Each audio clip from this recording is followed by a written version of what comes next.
بسم اللہ الرحمن الرحیم۔ دی سویگ ایم ٹی وی کے تمام معزز دوستوں کو السلام علیکم۔ ناظرین، کیا آپ جانتے ہیں کہ بارش سے پہلے ہی چونٹیوں کو کیسے معلوم ہو جاتا ہے کہ بارش ہونے والی ہے؟ آج ہم آپ کو چونٹیوں کے بارے میں ایسے ہی کچھ حقائق کے بارے میں بتائیں گے۔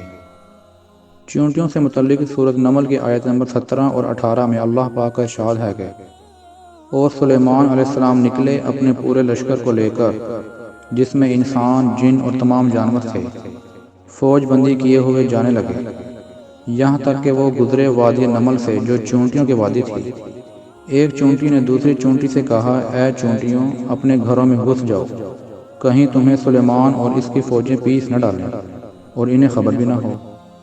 حضرت سلیمان علیہ السلام نے جب اس چونٹی کی بات سنی تو مسکرائے اور اپنے لشکر کا رخ موڑ لیا۔ چونٹیاں حضرت سلیمان علیہ السلام سے بات کرتی تھیں اور اللہ پاک نے حضرت سلیمان علیہ السلام کو ان کی بات سمجھنے کی صلاحیت بھی دی تھی۔ جو بات قرآن مجید فرقان حمید نے 1400 سال پہلے بتائی، آج کی جدید سائنس مختلف تجربات کرنے کے بعد اس نتیجے پر پہنچی ہے کہ چونٹیاں ایک زبردست معاشی سسٹم میں رہتی ہیں اور اتنے مشکل سسٹم سے بات کرتی ہیں کہ عقل دنگ رہ جاتی ہے۔ سائنس نے بتایا کہ چونٹیاں آواز سے بات نہیں کرتی بلکہ ڈیٹا منتقل کر کے بات کرتی ہیں، اور ان کا طریقہ یہ ہوتا ہے کہ وہ اپنے منہ سے ایک مواد نکالتی ہیں اور سامنے والی چونٹی کے منہ پر چپکا دیتی ہیں۔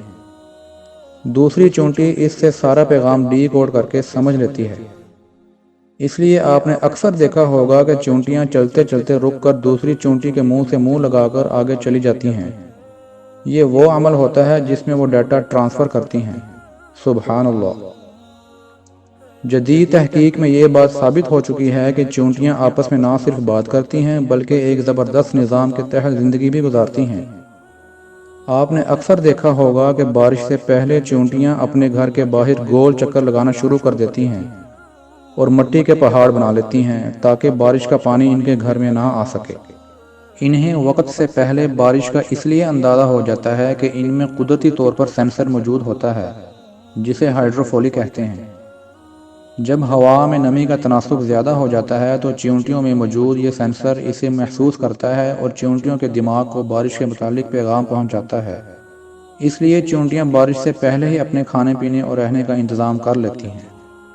محکمہ موسمیات بھی اسی عمل کو دہراتے ہوئے ہوا میں نمی کا تناسب نوٹ کرتے ہیں اور پھر بتاتے ہیں کہ بارش کے کیا امکانات ہیں۔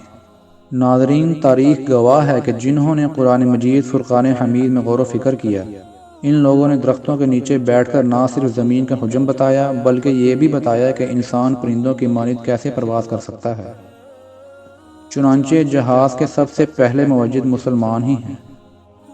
اگر ہم قرآن مجید میں غور و فکر کریں تو ایسی ایجادات کر سکتے ہیں کہ نسل انسانی حیران رہ جائے۔ اللہ پاک نے قرآن مجید میں ارشاد فرمایا ہے کہ کائنات میں عقل والوں کے لیے بہت سی نشانیاں ہیں۔ امید کرتے ہیں آپ کو ہماری آج کی ویڈیو پسند آئی ہوگی۔ مزید ویڈیوز کے لیے ہمارا چینل سبسکرائب کریں۔